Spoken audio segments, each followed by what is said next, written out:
Live mula sa GMA Network Center, 20 taon nang nakatutok. 24 oras. Magandang gabi po, Luzon, Visayas at Mindanao. Nagtuklap ang mga bubong at nagtumbang ang mga puno. Ang ilan sa mga pinsalang iniwan ng bagyong Nika sa Dilasag, Aurora, kung saan ito nag-landfall. Kaya ang mga residente nananawagan na ng tulong. Ang ilan, wala nang makain at pinadapa rin ng bagyo ang kanilang mga kabuhayan. Dagdag-dagok pa ang pag-apaw ng ilog sa ilang lugar, kaya hindi makatira ng relief goods. At live mula sa Dilasag, Aurora, nakatutok si Darlene Kai. Darlene. Mel, Emil, Vicky, itong bayan ng Dilasag sa Aurora, yung pinakanapuruhan ng bagyong Nika sa buong probinsya. 100% ng bayan yung apektado, kaya nananawagan ng tulong yung mga residente rito.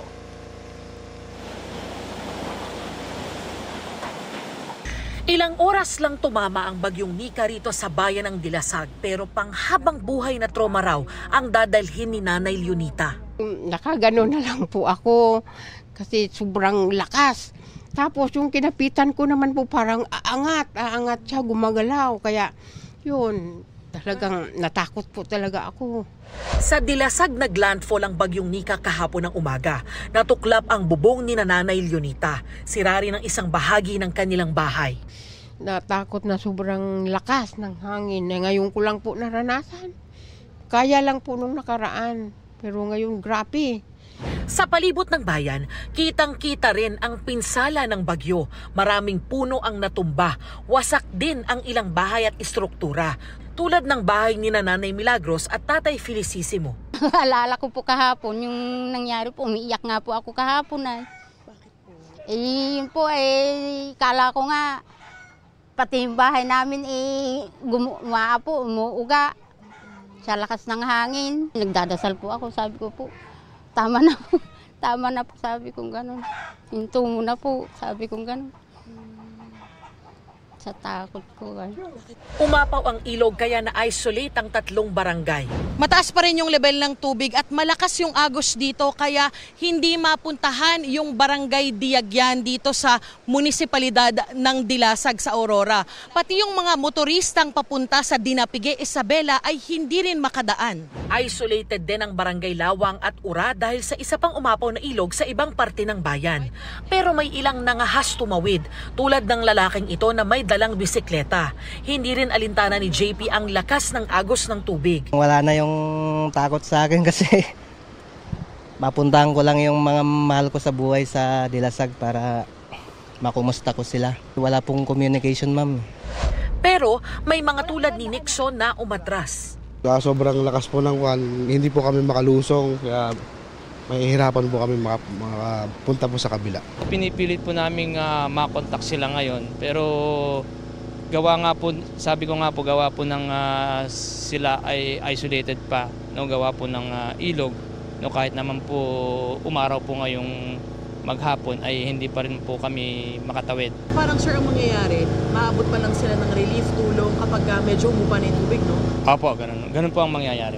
Sa katabing bayan ng Kasiguran, wala nang baha pero matindi rin ang pinsalang iniwan ng bagyo.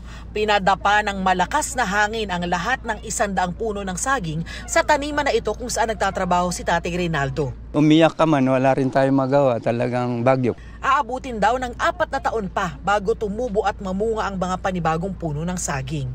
Tulong ang panawagan ni Larry na inabutan naming nililinis ang mga halamang sinira ng bagyo. Sana may ayuda naman na dumating sa amin, nakawala ng makain. Yun po ang problema namin ngayon. Namigay na ng family food pack sa mga apektadong residente. Nagsasagawa na ng clearing operations ang mga tauhan ng LGU para isa-isang alisin ang mga natumbang puno at ibang debris sa kalsada. Yun nga lang, wala pa rin kuryente sa bayan ng Kasiguran at Dilasag. Pahirapan pa rin ngayon ang linya ng komunikasyon. Sa ngayon, nananatiling nakaalerto ang probinsya ng Aurora para sa mga susunod na paparating na bagyo. Ang kailangan lang po yung paghahanda para maiwasan po yung may masabing buhay at saka yung nga po, yung pwede pong ayusin yung mga kabahayan o dapat pong wag po nating ipasawalang bahala yung ating pong mga tahanan. Dapat po matibay yan. At kung kinakailangan naman po na lumikas ay talagang pinapalikas po namin, naagapan na po namin.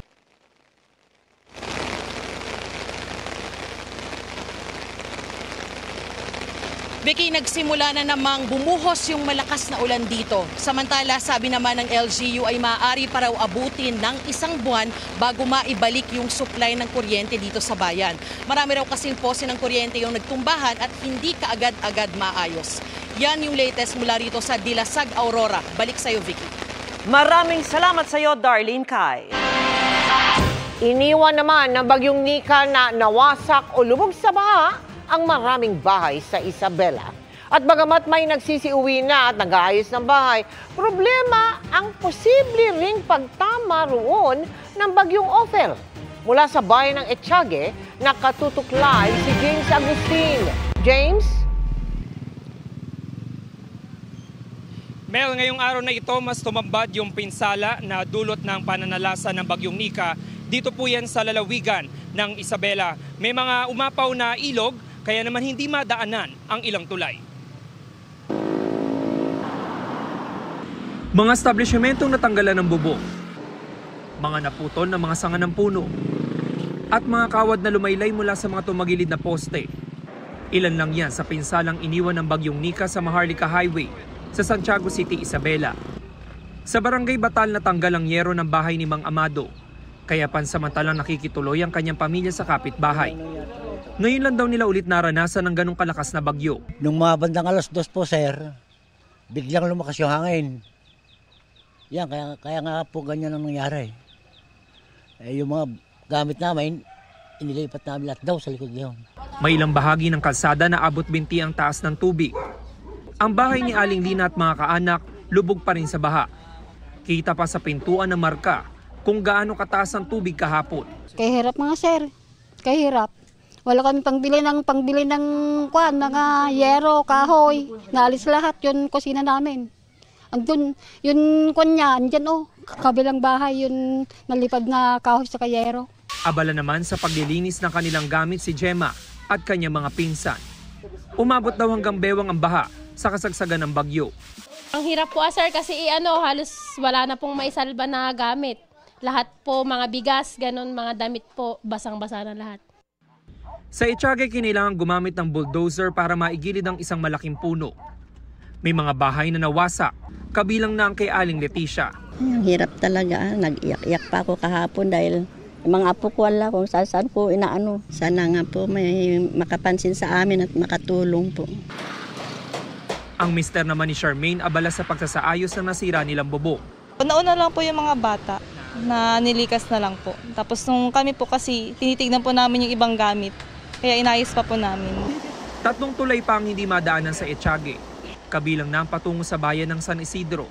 Ito yung bahagi ng kalsada na patungo doon sa Fogo Bridge, pero dahil umapaw yung ilog, hindi na ito madaanan ng mga residente at motorista. Nagsiuwian ng mga lumikas na residente, pero ngayon pa lang naghahanda na ang mga otoridad para sa paparating na panibagong bagyong Ophel. I-replenish po yung mga goods na naka-strategic plan po kasi kami bawat naka-cluster po. Bawat cluster, dun sa ibig po sabihin, sa may region side, meron pong preposition goods po doon, pati responders. Dun sa forest, meron din po. May mga taniman at mga bahay sa bayan ng Ilagan na tumawini ang lubog sa baha. Sa drone video na ito, kita kung paanong sinagip ang mga residenteng natrap sa bahay nilang lubog sa tubig. Tuloy-tuloy rin ang pamimigay ng ayuda sa mga apektadong residente habang naghahanda na naman sa susunod na bagyo. Samantala patuloy naman ang pagpapakawala ng tubig ng Magat Dam. Bagamat normal pa ang level ng tubig sa 188.98 meters, binuksan ang 2 spillway gate nito. Samantala, Mel, patuloy yung sinasagawang assessment ng provincial government doon sa lawak ng pinsala na naidulot ng bagyo, kabilang na doon sa sektor ng agrikultura.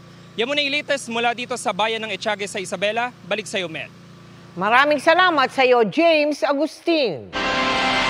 Pahirapan na sa pagresponde, pahirapan pa sa pagdesisyon kung pauuwi na ba ang mga inilikas dahil sa bagyong Nika. Paubos na kasi ang Quick Response Fund ng gobyerno at may pumasok na namang bagong bagyo. Ang tugon ng Pangulo sa pagtutok ni Ivan Mayrina. Kambal na bagyong Nika at Ophel ang nasa loob ng Philippine Area of Responsibility ngayong araw. Ang bagyong Nika na minsala sa Cagayan, Isabela, Aurora at ilang pang mga lalawigan sa Hilagang Luzon. At si Ophel na patuloy na lumakas matapos pumasok sa PAR kanina madaling araw, kaparehong tinutumbok na direksyon. Ang magkakasunod na mga bagyo na halos pareho ng lakas, nakapagpapahirap daw sa pagresponde ng gobyerno ayon kay Pangulong Bongbong Marcos. I don't remember seeing this many typhoons of this strength. Maaari yung isang malakas, tapos may susunod na isa, may hangin ng konti. Pero hindi yung sunod-sunod na malakas. At saka sunod-sunod. Hindi man tayo binagbigyan ng 1 linggo. Isa yan sa mga dinedesisyonan ng Office of Civil Defense ng Cordillera Administrative Region. Kung pauwiin nila mga nagsilikas, gayong may paparating na namang bagyo na maaaring tumama rin sa kanila. Yung po mga nasa evacuation center ay kasalukuyang nananatili pa rin po sa evacuation center at ina-assess po ng ating mga local DRM Council kung sila po ay babalikin pa sa kanilang pamilya dahil may ina-expect na naman po tayong paparating na bagyo. Ang ganitong sitwasyon, malaking pondong inuubos sa gobyerno. Ayon mismo sa Pangulo nitong nakaraang linggo, paubos na ang Quick Response Fund ng gobyerno. Pero wag daw mag-alala at muli itong popondohan. Historically, as early as October, sometimes September, yung calamity fund ng national at ng mga local na uubos na siya. Pero lagi may pagkukunan ng pondo ang gobyerno at mayroon tayong assurance mula kay DBM na mayroon tayong sapat na pondo para sa mga susunod na kalamidad hanggang sa katapusan ng Disyembre ito. Batay sa datos ng Department of Budget and Management, as of October 24, nasa 30 billion pesos ang Quick Response Fund na nakalaan na sa iba't ibang mga ahensyang tumutugon sa kalamidad tulad ng DSWD, DILG, DPWH at DOTR. Humigit kalahati ang nagamit na dyan. Pero nariyan daw ang National Disaster Risk Reduction Management Fund para punuan ang QRF. Nandyan pa ang Contingent Fund, Unprogrammed Appropriations at Local Government Support Fund. Para sa GMA Integrated News, Ivan Mayrina, nakatutok, 24 oras. Urong-sulong din ang ilang ahensya kung magsisimula na ang rehabilitation sa mga bahay sa Northern Luzon na winasak ng bagyong Nika. Posible kasing makapinsala pa ang bagong bagyong Ophel at ang bagyo na nasa labas pa ng bansa. Nakatutok si Oscar Oida. Tila dagat na ang bahang nagpalubog sa malaking bahagi ng Alcala at Solana sa Cagayan. Maging ang matataas na puno, lubog sa tubig. Sa bayan ng Peña Blanca, malakas pa rin ang agos ng Pinakanuan River na nagsimula ng umapaw.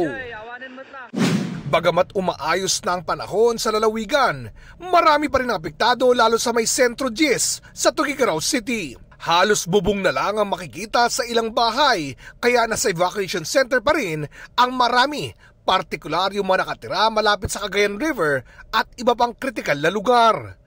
Pero hindi pa man nakakaahon, may banta na ulit ng panibagong bagyo. Ngayong linggo, may isa na naman po makaka-apekto. So, regardless of the track, yung banta ng flash floods at landslide ay nananatili po. Lalong-lalo kung saturated na yung inyong lugar. Yun po yung ating balanse na kailangang i-strike. Do we clear the roads? Do we begin rehabilitation? Do we begin rebuilding homes? Pero dahil may paparating pa, kailangan po natin supplyan yung pangangailangan ng pagkain, tubig, shelter, nung mga maaapektuhan. So it's challenging, but also as the national government has said, meron din tayong sapat na pondo for this. We have been sufficiently preparing. Para hindi na dumagdag sa paparating na unos, nagpakawala na ng tubig sa Magat Dam. Nasa 186.39 meters na kasi ngayon ang antas ng tubig nito. Malapit sa 193 meters na critical level. 4.4 meters na ang itinaas nito sa nakalipas na 24 oras. Pwede nang mag-add additional opening, though near critical na rin itong Bunton Bridge, which is 11 meters. Ngayon is 10 meters na yung water level niya. Pwede siyang magdagdag ng gate opening, dahan-dahan lang. Nagpapakawala na rin ng tubig ang Ambuklaw, Binga at San Roque Dam. Sa bayan ng Tumawini sa Isabela, hindi na rin maaninag ang mga palayan at maisan. Pati na ang maraming bahay sa Ilagan City. Ang tulay nagdurugtong sa bayan ng Burgos at Quirino, hindi pa rin madaanan. Problema rin ang mga nabuwal na puno sa Saguday, Quirino. Sa taas ng Mountain Province, hindi nakalusot sa baha ang mga palayan dahil sa pag-apaw ng Samok River. Mahigit 700 din ang inilikas sa Kasiguran, Aurora at nagkalat pa rin ang mga nasirang bahay. Sa ngayon, patuloy ang ginagawang paghahanda ng national at local government, lalo't malaki ang tsansang ang mga lugar na hinagupit ng Bagyong Nika ang siyaring maapektuhan ng Bagyong Ophel na kapapasok lang sa Philippine Area of Responsibility. Kahit na light to moderate or moderate to heavy rain sa ilang bahagi ng Northern Luzon, saturated na yung ilang bahagi po. So talagang malaki pa rin or nandiyan pa rin yung tsansa ng mga isolated cases ng mga flash flood at landslide. Bukod sa mga bagyong Nika at Ophel, binabantayan din ang tropical storm na may international name na Manny na kung pumasok sa bansa ay tatawaging Pepito. Para sa GMA Integrated News, Oscar Oida, nakatutok 24 oras. Nakalabas ng bansa pero naharang sa airport sa Amerika si Royina Garma, ang dating police colonel na nagbunyag sa umunoy reward system sa giyera kontra droga ng Administrasyong Duterte. Inaasikaso na raw ang pagpapauwi kay Garma sa Pilipinas at oras na mangyari yan, aalukin daw siya ng Justice Department na maging state witness. Nakatutok si Tina Panganiban Perez. Paghayag ngayon ng Department of Interior and Local Government. Nakalabas ng bansa si dating Police Colonel Royina Garma. Ayon kay DILG Secretary John Vic Remulla, naharang si Garma at ang anak nito sa San Francisco Airport sa Amerika. Ang dahilan, canceled ang US visa nito. She took PR 104 last Sunday here. PR 104. She arrived in the US in San Francisco. Wala siyang hold departure order. She's not been charged with a crime, kaya pwede siyang lumabas ng bansa. Kasama niya ang kanyang anak na babae. Hindi malinaw kung paano nakalipad papuntang Amerika si Garma kahit kanselado na ang kanyang US visa. Apparently, in the course of the hearings ng Senate, her visa was canceled. So, nagbakasakali yata siya na pumunta ron, dumating siya sa Amerika. Ang USINS ang nag-flag sa kanya, detained sila, and they are in the process of being sent home here. Inaayos na ng Bureau of Immigration ang pagpapabalik sa kanila sa bansa. Ayon kay DOJ Secretary Crispin Remulla, oras na makabalik ng bansa si Garma, aalukin nila itong maging state witness. We intend to offer her witness protection for that matter. At least for the matters that the Quadcom is seeking from her. And of course, there are other things that we are conducting. Ang purpose naman ng case build-up is to make sure that those cases to be filed are strong cases. She may be part of it in one way or the other. There's no case against her. Pag uwi niya dito, she can just go home. She can, but we will offer her protection. Magugunitang si Garma ang nagbunyag sa House Quad Committee sa umano'y pagbibigay ng pabuya sa mga pulis noong war on drugs ni dating Pangulong Rodrigo Duterte. May nakatakda dapat na hearing ng Quadcom bukas, pero ipinagpaliban muna ito dahil may kinukumpirma pa sa mga testimonya ng ilang testigo. Pero nagsabi kagabi ang dating presidential spokesperson ni Duterte na dadalo sa pagdinig bukas ang dating Pangulo.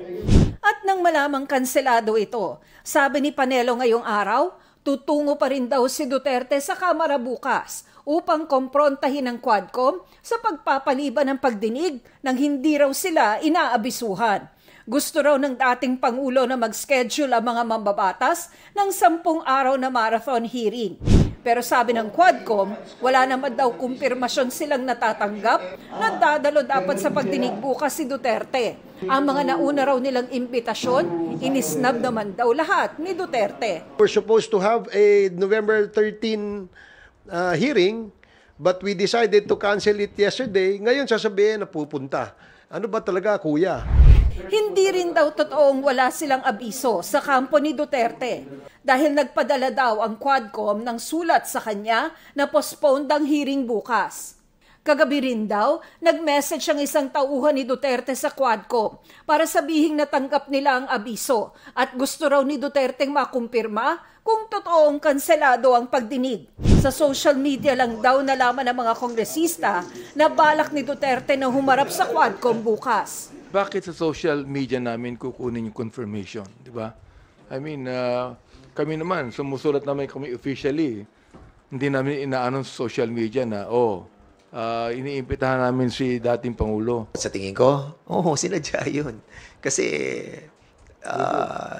Sunday pa lang pinag-uusapan na to eh. Kaya nga, yun yung, yung style di ba? And to make it appear na tayo yung umaatras sa ganitong klase ng invitation. Ayon sa Quadcom, hindi nila pwedeng ituloy ang pagdinig bukas para lang kay dating Pangulong Duterte dahil hindi lang daw ito ang imbitadong magsalita. Isa pa, may 3-day rule ang Kamara kung saan kailangang abisuhan ang lahat ng dadalo sa isang pagdinig 3 araw bago ito idaos. Para sa GMA Integrated News, Tina Panganiban Perez, nakatutok, 24 oras. Muli na namang nalubog sa lagpas taong baha ang malaking bahagi ng Cagayan dahil sa bagyong Nika. Sa loob lamang na mahigit 1 buwan, 5 bagyo ang naminsala sa kanila, kaya ubos na ang pondo ng lokal na pamahalaan. Mula sa Tuguegarao City, nakatutok live si Jasmine Gabriel Galvan ng GMA Regional TV. Jasmine. Emil, sa mga sandaling ito ay mas tumaas o mas lumalim pa yung baha dito sa Barangay Sentro 10 sa Tuguegarao City. Kung kaninang tanghali ay halos umabot lamang sa bubong ng bahay yung baha, ngayong gabi ay wala na tayong makitang bubong ng karamihan sa bahay dito sa lugar. At as of 6 p.m., umabot na sa 11.2 meters ang antas ng Cagayan River, mas mataas na sa critical level.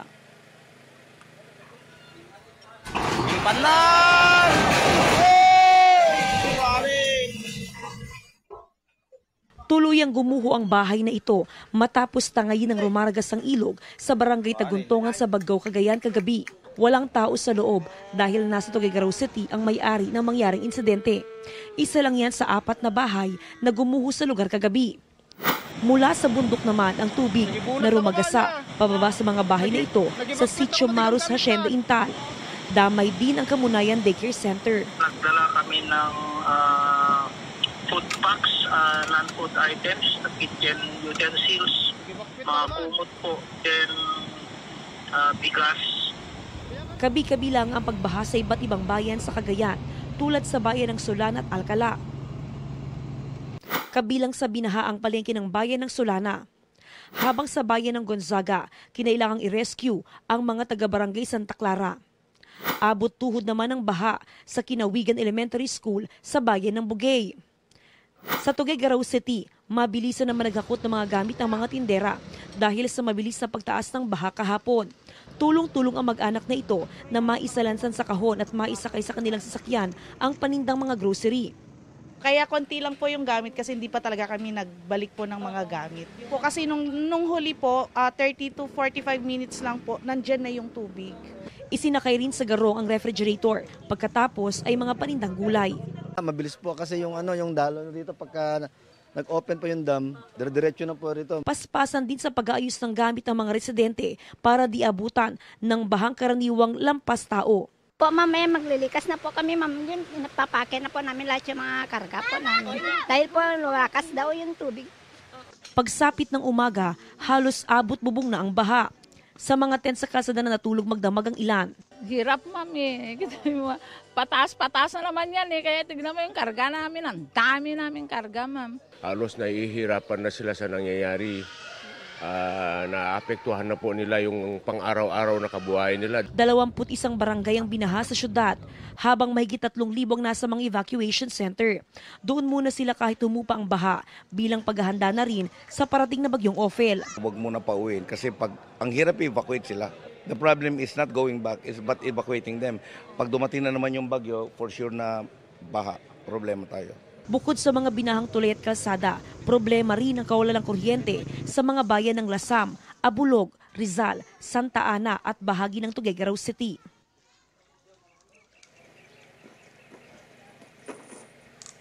Emil, buwan ng Oktubre nang isailalim sa state of calamity ang probinsya ng Cagayan matapos manalasa ang bagyong Julian. At hanggang sa ngayon nga, under state of calamity pa rin ang probinsya. Samantala, simula buwan ng Oktubre hanggang sa ngayon, 5 bagyo na ang nanalasa sa probinsya ng Cagayan. Emil? Jasmine, ika mo nga, nakakalimang bagyo na, may nakapila pa. Sana lumis na nga, ha? Kailan pa naubos yung calamity fund dyan na nabanggit na rin ng Pangulo kanina? Oh, actually, Emil, after Bagyong Christine ay wala ng calamity fund, the quick response fund. Ang provincial government ng Cagayan, wala nang nagamit na pondo para doon sa mga bagyong Leon, Marce at maging sa Bagyong Nika. Pero wala namang naging problema so far kahit na walang available na calamity fund ang probinsya dahil meron namang pondo ang iba't ibang local government unit dito sa probinsya ng Cagayan at meron ding mga na-receive na presidential assistance sa ang iba't ibang LGU sa probinsya ng Cagayan, Emil. Ang binabanggit sa informasyon, libo-libo pa rin mga kapuso natin ang nasa evacuation center. Anong kinakain o iniinom nila sa ngayon? O meron bang nabili na ito at kakasya pa ba? Alam mo, tama ka nga dyan, Emil. After pa ni Bagyong Marce hanggang ngayong Bagyong Nika, ay napakarami pa rin yung mga evacuee o yung mga residente sa mga evacuation center. Although wala ng calamity funds, bagamat wala ng calamity funds ang provincial government ng Cagayan, walang nagiging problema dahil yung mga food packs, yung mga tubig, yung mga kinakailangan ng mga evacuee o ng mga residente ay nanggagaling yan mismo sa national government, partikular sa DSWD. Plus, meron ding mga food packs mula sa local government unit. Ang sistema kasi, Emil, tsaka lamang magbibigay ng food packs ang provincial government kapag naubos na yung food packs mula sa LGU at maging sa DSWD. Pero ang sitwasyon kasi sa probinsya ng Cagayan ay sapat yung mga assistance, yung mga food packs, yung mga tubig sa iba't ibang lokal na pamahalaan. Kaya kahit nawala ng calamity fund ang Cagayan, ay meron pa rin sapat na food packs sa mga evacuation center, Emil. Ingat at maraming salamat. Jasmine Gabriel Galban ng GMA Regional TV. Maki-update na tayo sa lagay ng panahon. Kasama natin si Amor La Rosa ng GMA Integrated News Weather Center. Amor? Salamat, Ms. Mel. Mga kapuso, wala na sa Pilipinas ang Bagyong Nika pero wag pa rin makampante dahil may 2 bagyo pang nagbabadyang makaapekto sa ating bansa. Alas 3 po ng madaling araw kanina habang nasa loob pa ng Philippine Area of Responsibility itong Bagyong Nika, pumasok naman ang isa pang bagyo at pinangalanan po natin na Bagyong Ophel. Saglit po silang nagkasabay dito sa loob ng ating PAR hanggang sa kanina pong bandang alas 2 ng hapon, tuluyan na pong umalis ang Bagyong Nika. Huling namataan ng Bagyong Ophel sa layong 780 kilometers silangan po yan ng Vera Catanduanes. Taglay po ang lakas ng hangin nga abot sa 95 kilometers per hour at yung pagbugso po niyan papalo naman ng 115 kilometers per hour. Pa-west-northwest po ang pagkilos nito sa bilis naman na 30 kilometers per hour. Sa latest forecast track po ng Pag-asa, posibleng maglandfall o tumama sa east coast ng Cagayan o Isabela itong Bagyong Ophel sa Huwebes po ng hapon o gabi. Posible rin lumakas pa yan bilang typhoon bago po tuluyan tumama sa lupa. Base po sa datos ng Metro Weather, mababa pa ang tsansa ng ulan bukas ng umaga sa halos buong bansa. Wala po nakikita ang halos ng mga kulay dito sa ating mapa. Pero bandang tanghali hanggang hapon at gabi, may tsansa na po ng ulan. Dito po yan sa northern at pati na rin sa ilang bahagi ng Central Luzon, Bicol Region, Western Visayas at ilang bahagi rin po ng Mindanao. Mga kapuso, wala pang nakataas na wind signal dahil po dito sa Bagyong Ophel, pero may heavy rainfall outlook na po ang Pag-asa. So simula po bukas ng hapon hanggang sa Thursday afternoon, inaasahan po yung heavy to intense o yung po mga matitinding buhos ng ulan. Diyan po yan sa Isabela, habang dito naman sa Cagayan, Apayao, Abra, Kalinga, Mountain Province at Aurora, posible namang maranasan yung moderate to heavy rains. Kaya paghandaan po yan ng mga residente sa nabanggit na lugar dahil nga po ilang araw na po nakakaranas sa mga pag-ulan, posible po na malambot na ang lupa. May tsansa rin po ng ulan dito sa Metro Manila, lalo na po sa hapon at gabi dahil naman po yan sa localized thunderstorms at hindi po dahil dito sa Bagyong Ophel. Bukod po sa Bagyong Ophel, nakamonitor din tayo sa isa pang bagyo. Yan po yung nasa labas ng Philippine Area of Responsibility, ang tropical storm na merong international name na Manny. At kapag po pumasok na yan dito sa PAR, ay tatawagin naman natin na Bagyong Pepito. Malayo pa po ito sa ngayon pero sa initial outlook ng Pag-asa, posible posible na lumapit po yan sa Bicol region o di kaya naman sa Eastern Visayas sa loob din ng linggong ito. Pero posible pa po yung magbago kaya patuloy po nating i-monitor. Samantala mga kapuso, kung babalikan po yung naging track ng sunod-sunod na bagyo mula po sa bagyong Christine hanggang sa bagyong Nika, halos lahat po dyan ay tumama o di kaya naman dumikit dito po sa bahagi ng Northern Luzon. Kahit nga po itong bagong pasok na bagyong Ophel, kasama rin sa posibleng tumbukin itong norte. Ngayon, bakit nga ba ganito ang galaw ng mga bagyo ngayon? Paliwanag po ng Pag-asa, wala po kasing ibang weather systems gaya po nitong high pressure area na makaka-impluwensya po sa pagkilos ng mga bagyo na nakakaapekto dito sa ating bansa. Malayo at halos nasa parehong pwesto po yan. Masyado pong malayo ang mga high pressure area. Kaya wala pong humaharang o tumutulak sa mga bagyo pababa. Isa pang dahilan yan, wala pang surge o bugso po ng hanging amihan. Ito po yung malamig at yung hangin na hindi po kasundo ng bagyo. Kaya ang tendency, iiwas po yan kung nasaan yung hanging amihan. At kapag bare months, madalas po ay sa may Southern Luzon o kaya naman pababa sa may Visayas o ilang bahagi po ng Mindanao, naglalandfall ang bagyo dahil nga po sa amihan na kapag po ganitong season ay karaniwan po na umiihip na dito sa may Northern Luzon. Pero dahil po wala pa yan, mahina pa po yung ihip nito sa ngayon, wala pong pumipigil sa mga bagyo para tumbukin itong hilagang bahagi ng ating bansa. Ngayon kung bakit naman nagkakaroon o bakit po nagkaroon tayo ng tila parada ng mga bagyo dito po sa paligid po ng Pilipinas, isa na raw po ito sa epekto na nagbabadyang La Nina ayon po sa Pag-asa. At kapag po La Nina mga kapuso, mas umiinit po yung bahagi ng karagatang Pasipiko na malapit dito sa Pilipinas. Mas mainit, mas maraming moisture at yan po ang pangunahing recipe para mabuo at lalo pang lumakas ang mga bagyo. Yan muna ang latest sa lagay ng ating panahon. Ako po si Amor La Rosa. Ito ang GMA Integrated News Weather Center. Maasahan anuman ang panahon. Samantala, hindi lang Noche Buena at holiday shopping ang dapat paghandaan ng bulsa ngayong Christmas rush. Tataas kasi ng halos 43 sentimo ang singil ng Meralco ngayong Nobyembre. At nakatutok si Dano Tingkungko. Hindi pa man umaabot sa kasagsagan ng pag-iilaw na pamasko o ng Christmas break kung kailan mas marami ang nasa bahay at kumukonsumo ng kuryente, kailangan na maghanda ng mas mahal na budget sa electric bill ang mga Meralco customers. Tataas kasi ngayong Nobyembre ng halos 43 centavos ang singil sa kada kilowatt-hour ng kuryente. Katumbas yan ng 85 pesos na dagdag sa bill kada 200 kilowatt-hours na konsumo all the way hanggang 213 pesos na dagdag sa bill kung 500 kilowatt-hours ang konsumo. Mabigat yan sa pamilya ni Aling Presi na lumalagpas na ng 200 kilowatt-hours ang normal na konsumo bago pa ang Kapaskuhan. Yan ay kahit masinop sila anya sa paggamit sa kuryente. Wala naman kaming aircon. Hindi lang basta namamalugtot, wala nang kumot. Ayon sa Meralco, bukod sa tumaas na demand, humina ang piso na nakaapekto sa singil ng mga power producer, pati sa liquefied natural gas terminal fee at mga buwis at ibang mga bayarin. Ito yung pinakamabilis na paghina ng piso in more than 2 years.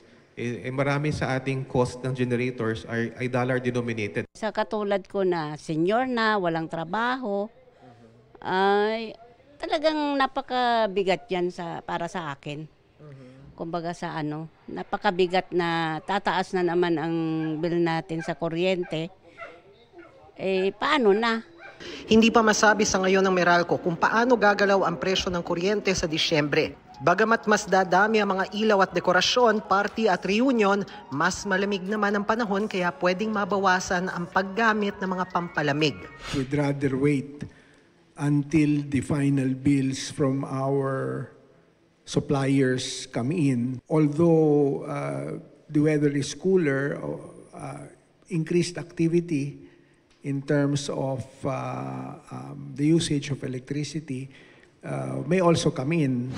Para sa GMA Integrated News, Dano Tingkungko, nakatutok 24 oras.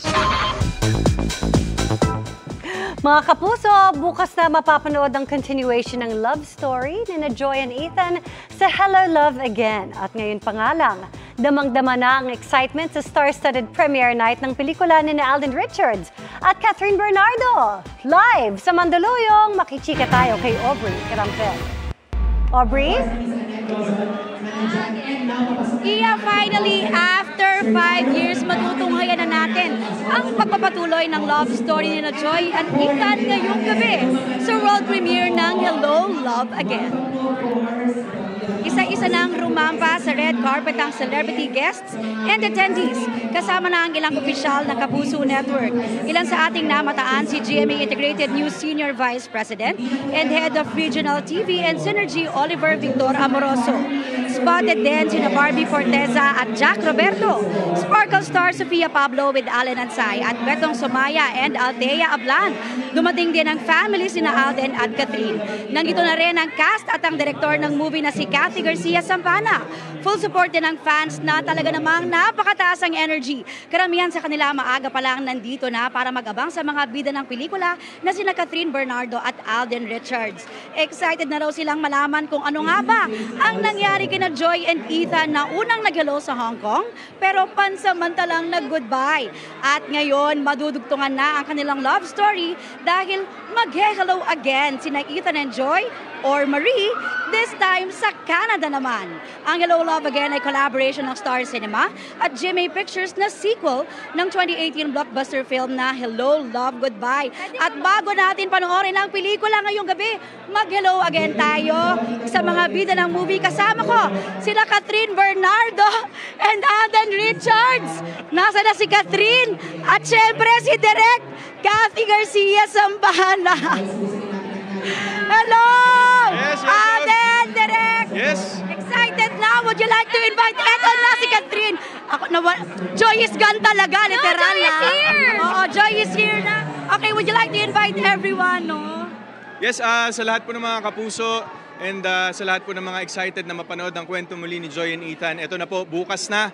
Showing na po ang Hello, Love Again in cinemas worldwide. 500 cinemas in local and 900 cinemas worldwide. So panoorin niyo po ito pelikula namin and we're very proud of this project and sana po magustuhan niyo ang muling pagsasalaysay namin ng kwento ni Joy and Ethan. Joy is here! Joy is here! Yes, I'm back, sorry. Hello.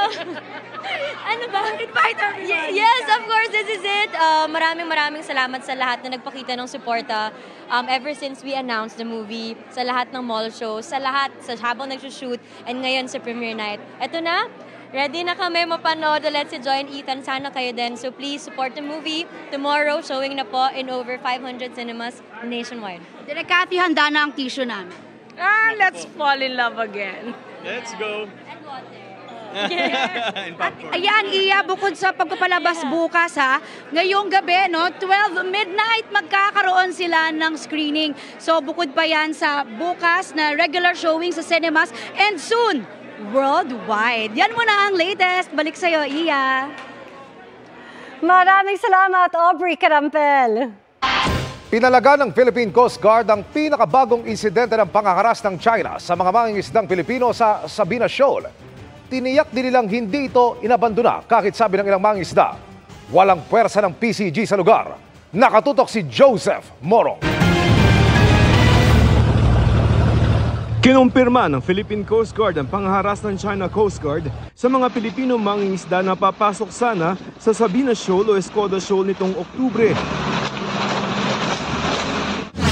Ayon sa affidavit ng mga mangingisda sa Coast Guard, October 8, nung umalis sila mula sa Quezon, Palawan para pumunta sa Escoda. Pagdating ng October 9 ng madaling araw, binusinahan na sila ng China Coast Guard Vessel 4108 at nilapitan ng barko nila. Binabaan din sila ng speedboat. Nagwangwang paan nila ang China Coast Guard kaya natakot sila at nag-iba ng direksyon. Para di masayang ang gastos sa paglalayag sa kalapit na Iroquois Reef o Rosul Reef sila nagbabad mula October 10.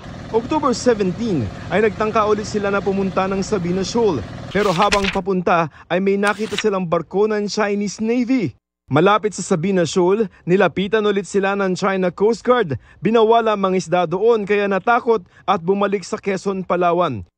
Pinalaga ng PCG ang insidente. Ang Sabina Shoal or Escoda Shoal falls within our own exclusive economic zone. There's no reason for the Chinese Coast Guard to claim na ang mga mangingisdang Pilipino ay walang karapatan na pumasok dito. Ayon sa mga mangingisda, walang puwersa ng Philippine Coast Guard sa lugar. Pero pagtitiyak ng PCG, hindi China ang may control doon at hindi ito isinuko sa China. Hindi sinabi ng PCG kung may nakadeploy silang tauhan sa Sabina Shoal. We didn't abandon naman ang ating Skoda show. Ang mga Coast Guard vessels natin ay nakakapunta pa rin naman dito. The entire West Philippine Sea is a very vast waters. There are areas na there's a possibility na ang Coast Guard vessel natin ay nasa gawin ng Pag-asa or nasa Lawa or nasa Likas. Sa tala naman ng Philippine Navy sa buong buwan ng Oktubre, 15 barko ng China Coast Guard at 14 na barko ng People's Liberation Army Navy ang dumaan sa mga okupadong features ng Pilipinas tulad ng Bajo de Masinloc, Sabina Shoal, Julian Felipe Reef at Iroquois Reef. Sa kabila niyan, tiniyak ng AFP na naka-alerto sila at handang protektahan ang seguridad at karapatan ng mga Pilipino hindi lamang sa West Philippine Sea kundi sa buong Pilipinas. Para sa GMA Integrated News, Joseph Morong, nakatutok 24 oras. Tinatawagan ang mga certified tito at tita, lalo kung alam nyo ang katagang COD o kung tawagan na ngayon ay Christmas on Display. May ganyan na ring ma-enjoy sa Quezon City Hall grounds para sa bagong henerasyon. Silipin natin yan at iba pang mapapasyalan doon sa live na pagtutok ni Mark Salazar. Mark! Mga kapuso, Vicky, isa na naman Paskong pasyalan idea ang binuksan ngayong gabi lang dito sa Quezon City. Ang liwanag para sa lahat. Sa isang engrandeng seremonya, pinailawan kanina ang higanteng Christmas tree sa Quezon City Hall grounds. Ngayong gabi, nilaan muna ang selebrasyon sa mga empleyado ng QCLGU. Pero magbubukas ito para sa lahat simula bukas. Maliban sa giant Christmas tree, pwede nyo rin sadyain ang Christmas on Display na parehong version ng COD sa Green Hills kung bet nyong mag-nostalgic Christmas feels. Kung food tripping ka naman, may pila ng mga stall dito ng pagkain at mga mabibiling gamit pang sarili o regalo sa Christmas Night Market. Dala ng nakakahawang spirit of Christmas ng lugar, kaya siguro maganda rin ang outlook sa Pasko ng mga nakausap namin. Bakit masaya ang Pasko ng pamilya? Kasi sama-sama kami! Magkakasama kami! Kaya sobrang... Yes po! Yes po! Magkakatrabaho pero iisang pamilya. Nang nagigising ka ng masaya araw-araw, blessing yun. Yan ang this year, the whole year. Sa buong buhay ko, yun ang laging blessing.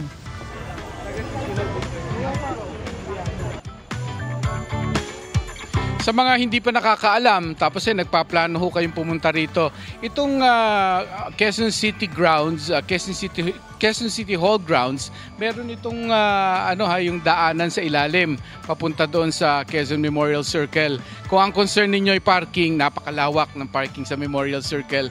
Kaya doon kayong pwede mag-park, tapos tawid kayo dito to enjoy the place. Vicky! Yay! Maraming salamat sa iyo, Mark Salazar.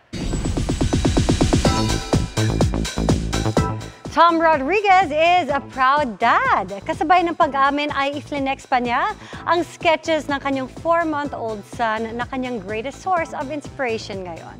Makichika kay Nelson Canlas.